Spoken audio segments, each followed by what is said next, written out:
Story time on how me going viral on TikTok saved me from becoming a child bride. At the age of 12, wedding preparations were being made. Like, my parents were like, listen, you need to be the best of the best so you get picked. And I was like, bet.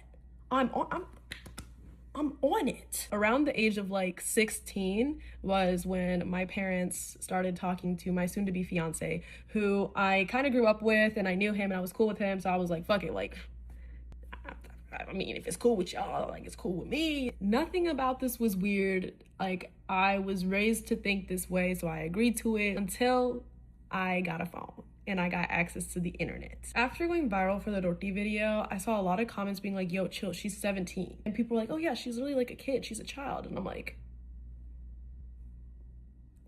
I mean, you're not wrong. My parents were fucking pissed.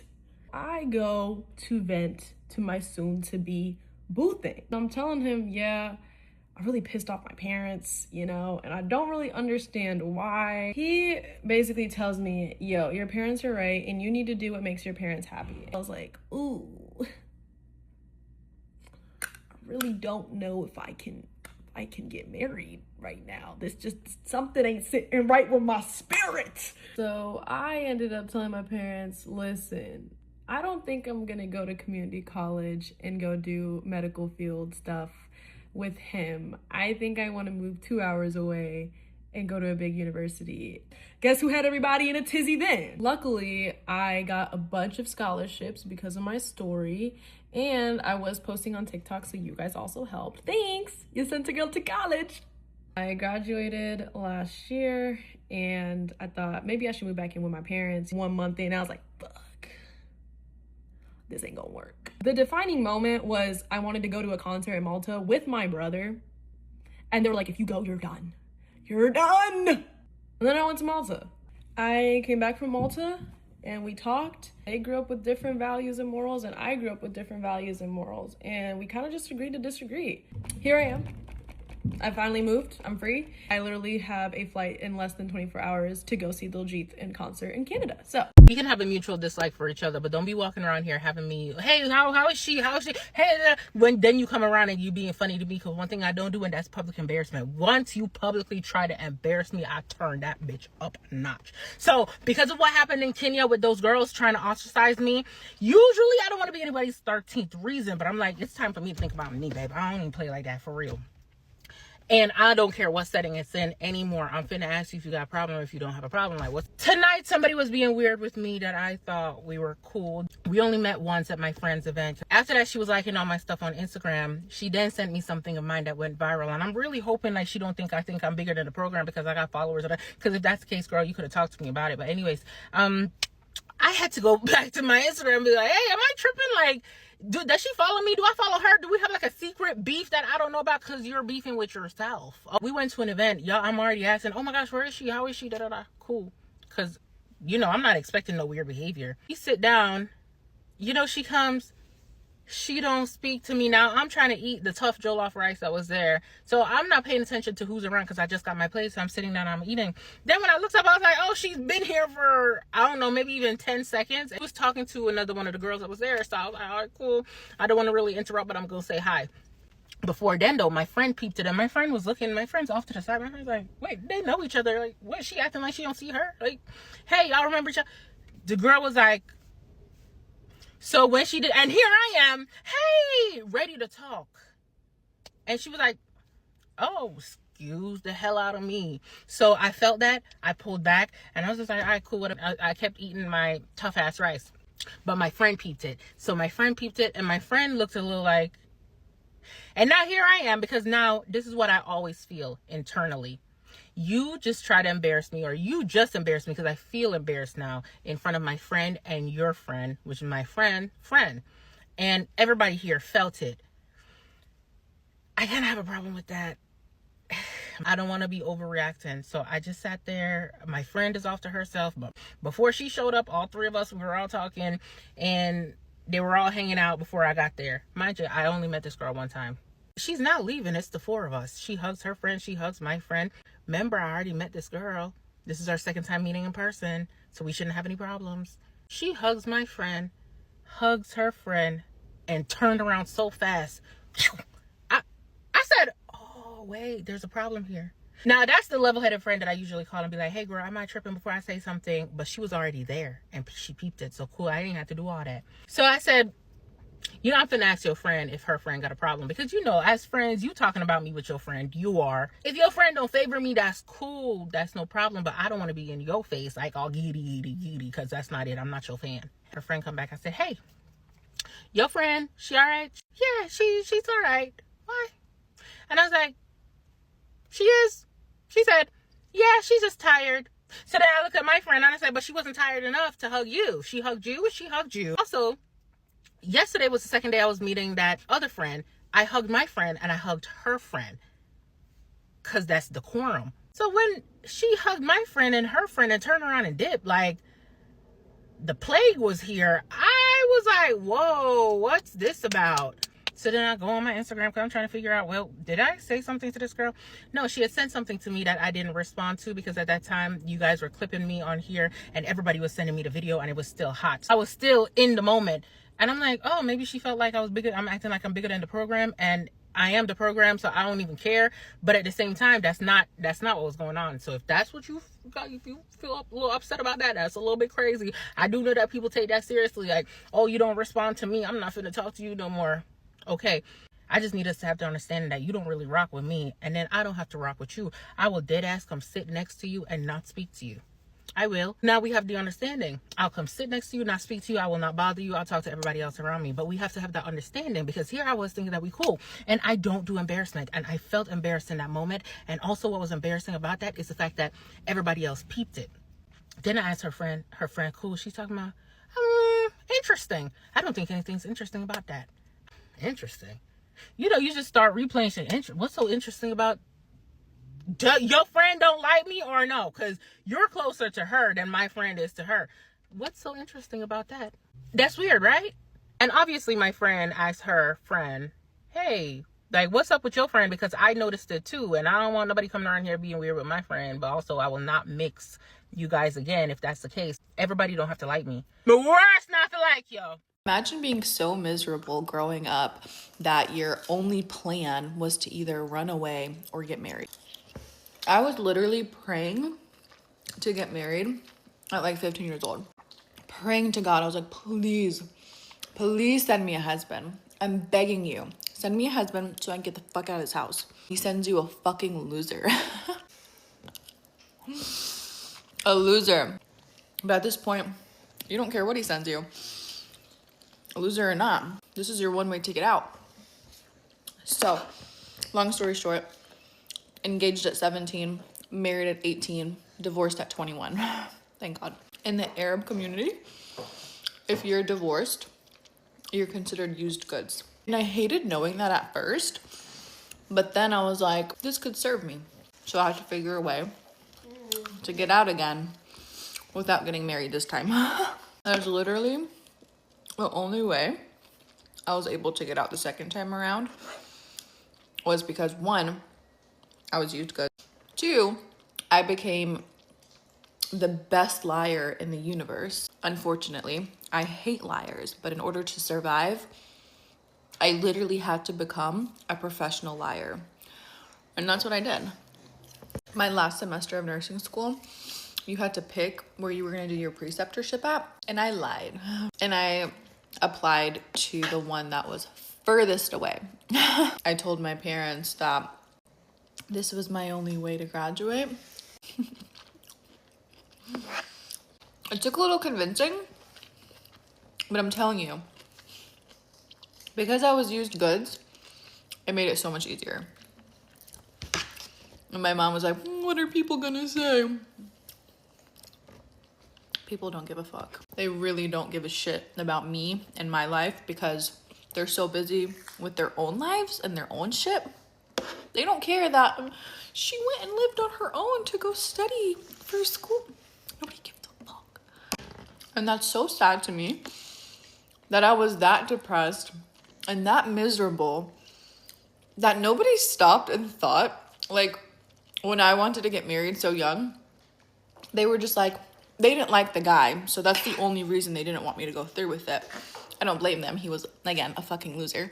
If this was a different guy, especially if he was like my cousin or from the family, oh, they would have loved that shit. All jokes aside though, it is so freaking sad that my own parents were in denial of how I was feeling as a child. They did not give a they didn't care. I was so depressed. I was so sad. They did not care. My dad always hated me growing up. That's another story. I showed feelings.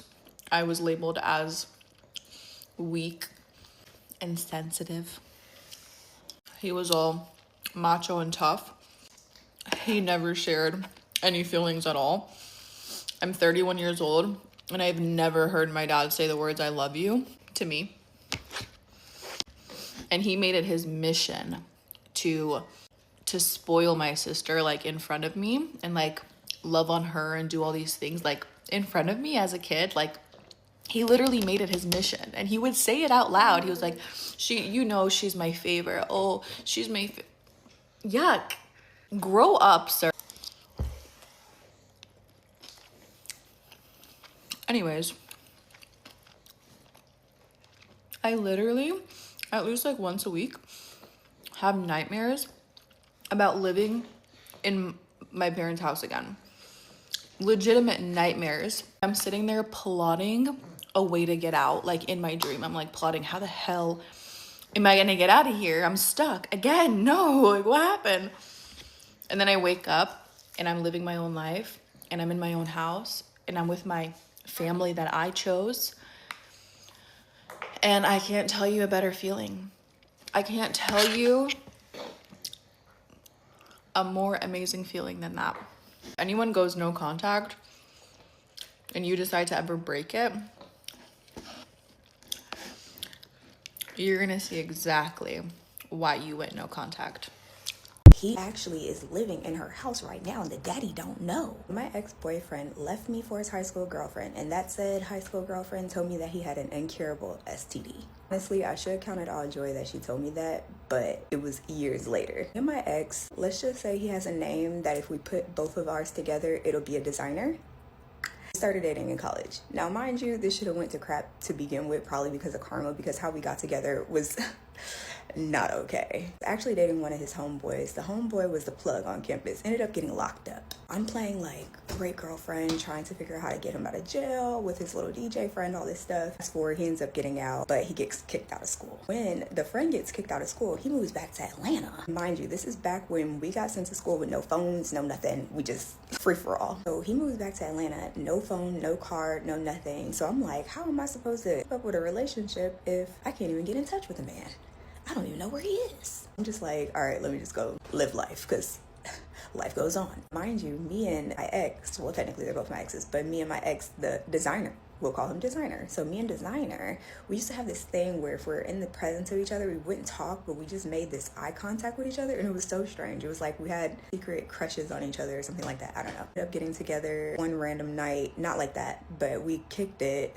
I literally played like I didn't like him the entire time. It was like a room full of us. We were watching Slumdog Millionaire, and that is my movie. So I was like trying not to like look for him. The movie was over, my friends left, and it was just me and him. He ended up putting on Friends with Benefits. I was like, what are you trying to say? So anyway, we watched Friends with Benefits, and next thing I know, like that literally skyrocketed everything. We literally just started messing with each other at that point. Fast forward to basically the end of the school year, pretty much everybody that I was cool with got kicked out of school. They could not come back because everybody was on academic probation because nobody wanted to do their work. Nobody wanted to go to class. I did though. After every party or everything, I went to the library, I went to class, I did what was necessary. Designer was a part of that group that could not come back to school. Well, we all go back home to Atlanta. We're still in communication, but all of a sudden communication kind of stops. And I'm like, what is going on? I feel like we hung out like one time and it was interesting. The vibes were weird. And I feel like we met at a gas station or something. I don't know. It was weird. He did not tell me anything about said ex, the high school girl. If I'm not mistaken, Shorty was 2 years younger. So she was in 10th grade while we're in college.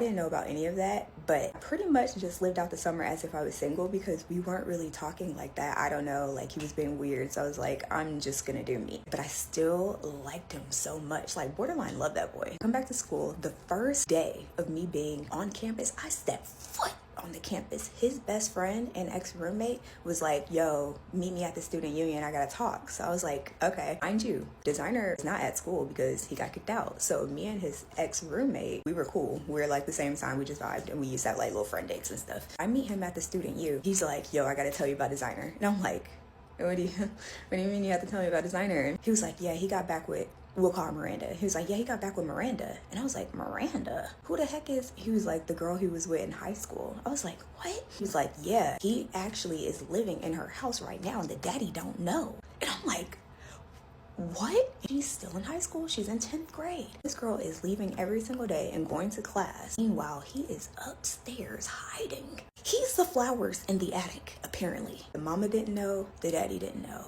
I don't know how he survived. That's beyond me. And I believe when he was in school, he took her to prom. So I'm like, you took your little child bride. That's so nasty. All of this is just like hitting me at once, and I'm still trying to process it, and I'm so confused. So I'm pissed and livid at this point. Went back to my apartment and I texted him. Ooh, I gave him hell. And we didn't talk ever again until homecoming that year. I went to homecoming. I didn't know he was going to be there, but we had a party that was literally next door to where I lived at. We ran into each other. We ended up talking, canoodling, and he came back to my place. I ain't gonna lie about that. He did come back to my place. I don't think we did anything, but I do remember, I think he passed out because the homeboy was drunk as a skunk. Did that make me feel great for my self-esteem? Absolutely not. But did I do it? Absolutely. Like I said, I borderline love this boy. We talk about everything, and he tells me that he ends up ending it with his little child bride, and somehow we end up getting back together. This is where it gets crazy. Y'all remember Ask.fm? I had Ask.fm. Mind you, he didn't have an ex-girlfriend for real besides that one. I get a message on Ask.fm. It says, designer has HSV2 plus or something like that, and asked me how I know I'm his ex. And I was like, girl, no. So I'm like panicking at this point because I'm like, you just exposed me to something and didn't say anything? That's crazy work. I'm like, I gotta break up with him because that's wild. The first thing I did was I gotta go get tested. I'm good. Thank the Lord. Broke up with him after I cussed him out. That was the end of that. You left me for your little child bride, lived in her house, the daddy didn't know, allegedly have an incurable STD. I didn't get anything, so I don't know if it's true or not, or if she was just trying to get us to break up because she was jealous, but who knows? But I mean, it was just a mess, and I'm glad I got out of that situation. And he owed me money. I'm talking about rent. He apparently ran up my freaking Lyft account, and I didn't even know. I didn't even find out until a year later. That run me my ones, and I hope you finally got a license, because you didn't have one when we dated for the years that we did. I'm going to tell you the craziest story of all time, and I'm going to come with receipts. I'm going to come with mugshots. I'm going to come with videos. I'm going to come with police reports. I'm going to come with everything that you can think of, so you know that this story is real. I have my husband to my right because he's going to fact check me and be sending me the relevant videos and pictures and so on and so forth throughout this video so you can see. For legality purposes, I'm going to change some names and locations just because I don't want to cross a legal line here. But anyways, I'm going to stick as close to the facts as I can without giving people away. Okay, so we got to take it back to 2021. And in 2021, my husband and I were living in Florida. We had moved down to Florida because that's what everyone did in 2020. And we were living in an apartment at the time, and then we got engaged, and then we were ready to buy a house. We bought our first house in Sarasota, Florida, and we were super excited about it. It needed some work, which we were really excited about, so we were going to flip it. So it's important to note that when we bought the actual house, we made our offer under asking, and pretty significantly under asking. And they took it right away. I don't even think there was like a rebuttal there. We just like got it. And they wanted a really quick closing, and we were cool with it because we were ready to buy our first house. So everything went pretty smoothly, and it got a little weird at closing. So we got to closing, and the couple that we were buying it from were like very upset. The parents were there. They were upset. The whole thing was just very weird. And we thought that maybe it was a divorce. or something of that nature, or maybe a loss in the family. We didn't really know, but anyways, it was weird. Anyways, we close and we start flipping our house like right away. We're scraping off popcorn ceilings, we're redoing the floors, we're painting ourselves, everything we're doing, the two of us, which was really fun. Don't recommend popcorn ceilings if you can afford to buy someone to remove them for you, because wow, that was a project. Anyways, but clearly we had a full-time job, so we could really only do this during the weekends, and our house was vacant from Monday to Friday. Do you see where this is going? Okay, so I got a new Amex, and to keep things simple, I just put my new home address as like the billing address, so that's where they were gonna send the new Amex card. So I get a notification that it's been delivered. So I'm like, oh, great. So I'm going to go over to the house and pick it up. So my mom and I are together that day, and we drive over to pick it up. And she was like, this will be great. You can get the card and we can check on the house while we're over there. And I'm like, yeah, you know what? That's a good idea. So we go over, and we're looking for the card, and it's nowhere to be found. Not in the mailbox, not in the front, on the front stoop. We look under the door, and I'm like, you know what? This is just weird. The card is gone. And she's like, it was probably stolen. I'm like, what? Who's going to steal it? This isn't a bad neighborhood. She's like, Emily, you think too much of people. Someone probably stole it. I'm like, all right, fine. Someone stole it. So I call Amex and I'm like, hi, Amex. I can't find my card. They're like, what do you mean you signed for it? I'm like, no, I didn't. And they're like, oh, and we see right here that we declined a charge of $10,000 that you tried to take $10,000 out of the ATM. I'm like, that's funky, because it's a credit card and I didn't go to the Publix ATM to try to take $10,000 out. So I'm sitting on the phone in the car in my driveway, and my mom's like, you know what, Emily, go take a peek around that house. Like, you need to go peek around. So I walk into the house and I immediately know something's wrong. Something is funky. My sensor is sensing funky. And I walk to the left hallway, and there's a bathroom on your right, and I walk inside, and the bathtub is filled with dirty water. Like, not like, ooh, a little murky, like brown, yellow water. At first, of course, I call my husband. I'm like, did you fill this bathtub up? And he's like, no. Like, what would I do? I'm like, did you wash tools in it? Like, I don't know. Like, what? He's like, no, I haven't even been there. The last time we were there, we were together. I'm like, okay, I don't know. I just have to check.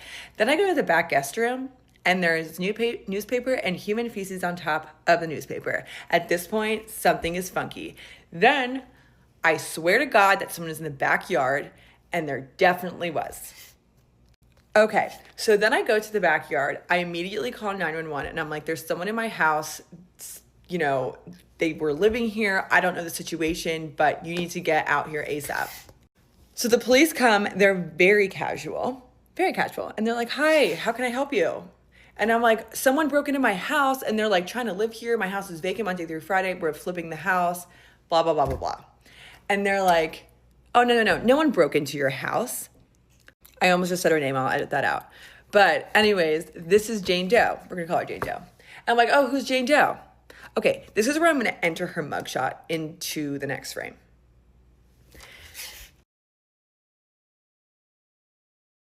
That's Jane Doe. Okay, so this is the person that was in my house. And I'm like, and I know what you're thinking. Oh, it's just a squatter. Like, this is going to be easy once you move in. No. They said, oh, no, that's Jane Doe. She stalks this house. She used to live here 20 years ago. And the house was passed down to her daughter, who couldn't escape her. So they moved to the Midwest to get rid of her. Okay, so the police tell me all about Jane Doe. She's been stalking the house for the past, 10 years, breaking into the house, so on and so forth. And I'm sitting there like this. Because what the heck am I about to do? I own this house. I don't have the money to just up and leave. I have money invested into this home now. I have to keep this house that has a stalker. Okay, let's continue. So I call my husband and I'm like, what do we do? The police are basically like, you have no legal rights until you can prove that she's actively trying to break into your home and harm you. And I'm like, yo, what? So the first thing we do, of course, is put up cameras. So when we're not there, we can see what's going on. And I'm like, there's no way we're just going to catch her on camera. Wrong. So in this next clip, I'm going to enter a few videos of her trying to enter the home. Not aggressively or anything like that. I'll get into that a little bit later. but you know, I'm gonna show you.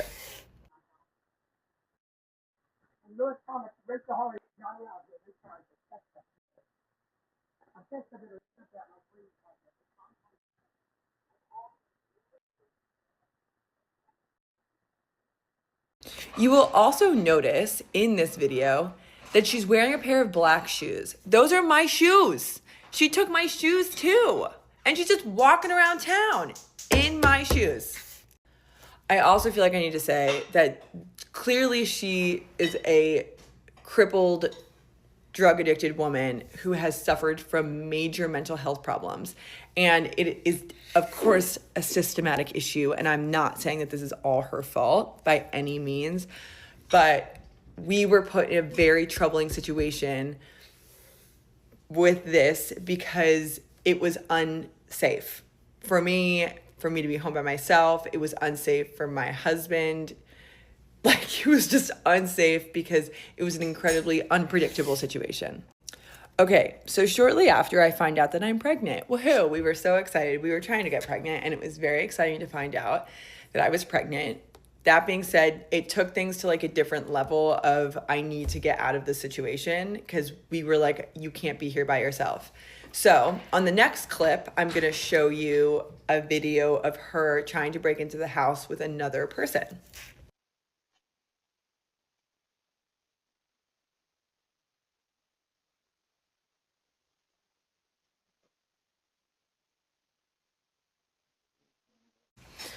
So now you're starting to see like the anxiety that I had when I was living there. I also had two like doors that opened up because it was a ranch style home in my bedroom, and I couldn't even look towards those windows even with the shades shut because I was so scared that she was going to be like peeking and staring at me. So it was just like all around a really, really bad situation. Okay, I hate to do this and I'm going to like release them back to back, but I have to do a part 2 because I'm running out of time. So come back for part 2. So y'all know, right before my daddy passed, me and my cousin had got into a little altercation, right? Because I had made a post about somebody in the family, and it had nothing to do with my cousin, but she wanted to insert herself in the whole little situation. So she shared my post. Mind y'all, she been watching me on social media, and I felt some type of way because she shared that post. Out of all posts that you could have shared, you shared this one so that you could be messy. And not only that, you went live, and the first thing that came out her mouth when she went live, I've been waiting on this. I've been waiting on the motherfucker to play with me on social media. Mind y'all, keep in mind, I wasn't playing with her on social media. I ain't say shit about her or shit to her. And the day before that, I literally DM'd her and told her how pretty she was. Like, damn, we look alike. Like, you really should get on this content. She's like, nah, cause I'm gonna leave it up to you. So what the fuck you been waiting on? If you been waiting on, you should have been told me that you didn't like me. You should have just told me that when I told you was cute in your DMs and you could do TikTok. You should say, I don't fuck with you, cuz. And I'm waiting on you to say something to me. But she ain't do that. She waited on her opportunity. We got into it. Long story short, y'all know my daddy passed away, so all the family come down into town. When she went live and shit, we both went live. But when she went live, she said she was going to put belts in my ass. Now, me personally, I'm never going to say I'm going to fight my family member because he ain't getting that deep for me. Like, we can go back and forth, but what the fuck is we going to put our hands on each other for? We still going to be cousins at the end of the day. But she said she was going to put belts to ass. So I was really expecting her to do that when she came to my daddy's funeral. I didn't give a fuck. It is what it is. But like I told my people, I'm like, as long as she cool, I'm cool. But I still don't want to talk to her. I don't want to be cool with her. I don't want to kick in none of that shit because you've been waiting on a moment. Like, I ain't finna get no opportunity to keep waiting on moments and shit. I don't play like that. Cousin, I don't give a fuck who you is. So we at the funeral of my daddy body. I see her outside, but I ain't say shit to her. She ain't say nothing to me. So I walk inside the building. I see my daddy and all that shit. I'm crying. I walk out, clean my face. I sat in the car for about 5 minutes. I came back in. She tapped me on my shoulder, really grabbed me. I snatched away from her ass. She like, you mad at me? I'm like, I'm straight. The fuck? We ain't got nothing to talk about. What the fuck you mean? Am I mad at you? We should have rekindled this friendship before my daddy passed away. This is not an opportunity just because my daddy passed away for us to rekindle anything. Fuck you.